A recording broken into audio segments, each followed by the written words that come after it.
আজকে সাজতে সাজতে ব্রাইড হয়ে পড়লো অসুস্থ। এছাড়াও ঘটলো আরও অনেক ঘটনা। এর আগের ব্লগে তোমরা দেখেছিলে আমি বারুইপুরে এই দিনের ফার্স্ট ব্রাইডকে সাজাতে গেছিলাম। সাজানো হয়ে গেলে তারপর সেখান থেকে আবার হন্তদন্ত হয়ে বেরিয়ে যেখানে গাড়ি রাখা হয়েছিল সেখানে যাই পরের লোকেশনে যাব বলে।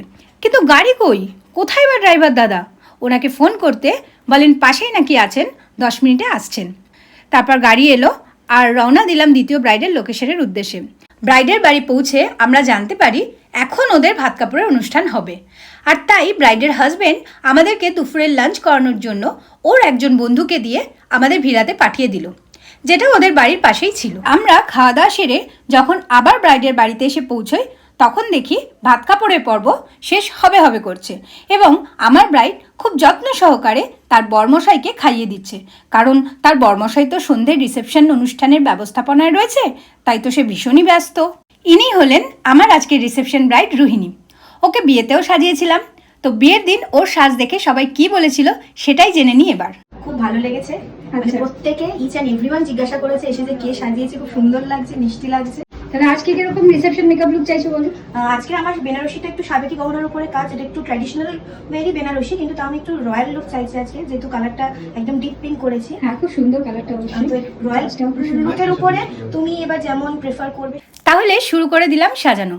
প্রতিবারের মতোই প্রথমে আই মেকআপটা করে নিয়েছিলাম, আর তারপরে ফেসটা গরমকাল হিসেবে ভালো করে প্রিপারেশন করে ফাউন্ডেশনের বেসটা বসিয়ে নিই। তার মাঝেই ও একবার ওর আই মেকআপটা দেখতে চাইলো, আর দেখেই হাসি মুখে বৃদ্ধাঙ্গুলটি তুলে দিল। ব্যাস, এরপর থেকেই আমার ব্রাইডের মাথা ধরতে শুরু করে। আমার মতো আমার ব্রাইডেরও একটু মাইগ্রেনের সমস্যা আছে। যাদের এই সমস্যা আছে তারা জানো যখন ব্যথা শুরু হয় মাথাটা ছিঁড়ে যায় একদম। ওর বরমশাই তখন ওই ঘরেই ছিল এবং তিনি এসে ওর মাথা ঘাড়ে হাতে অল্প অল্প করে ম্যাসাজ করতে লাগে, যাতে ও ব্যথা থেকে একটু রিলিফ পায়। কিন্তু ব্যথাটা এতটাই বেড়ে যায় ও আর বসতেই পারছিল না। শেষমেশ বরমশাইয়ের কোলে মাথা রেখে একটু রেস্ট নিল কিছুক্ষণ এবং ব্যথাটা কমতে আবার আমরা পুনরায় কাজ শুরু করি। ঘটলো আবার এক বিপত্তি। খাটের ওপর রাখা আমার রিং লাইটটা হঠাৎ মাথা মুড়িয়ে আছাড় খেয়ে পড়লো ওদের এক বন্ধুর ওপর। ভাগ্যিস কারেন্ট খায়নি বা মাথায় আলু হয়ে যায়নি। যাই হোক, সেটাকে আবার যথাস্থানে রেখে আমরা কাজ শুরু করলাম। এবার যখন ব্রাইডের আমি হেয়ার স্টাইলটা করছিলাম তখন ব্রাইডের বরমশাইয়ের দৃষ্টি পড়লো এই হেয়ার এক্সটেনশনটির ওপর। ওটাকে পেয়ে উনি তো বেজায় খুশি। ওটাকে নিয়ে দাড়ি হিসেবে ব্যবহার করে ফটোগ্রাফারদের দিয়ে কয়েকটা মজাদার ফটো তুলিয়ে নিলেন। এখন আমার মেকআপ আর হেয়ারস্টাইল পুরো কমপ্লিট।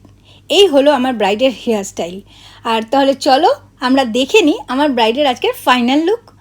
ওর তো ভীষণ পছন্দ হয়েছিল আর ওর বাড়ির লোকেরও খুব পছন্দ হয়েছিল।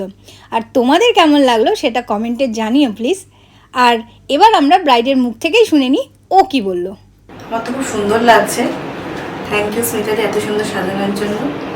এবার জনতার দরবারে গিয়ে জনতা কি বলবে এবং সেই রিভিউটা নেওয়া, তারপর আমি তোমাকে বাকি ফিডব্যাকটা দিতে পারবো। মানে যে জনতারা বসে আছে তাদেরকে একবার জিজ্ঞেস করা যাক, বলো আজকের মতো ব্লগটা এখানেই শেষ করছি।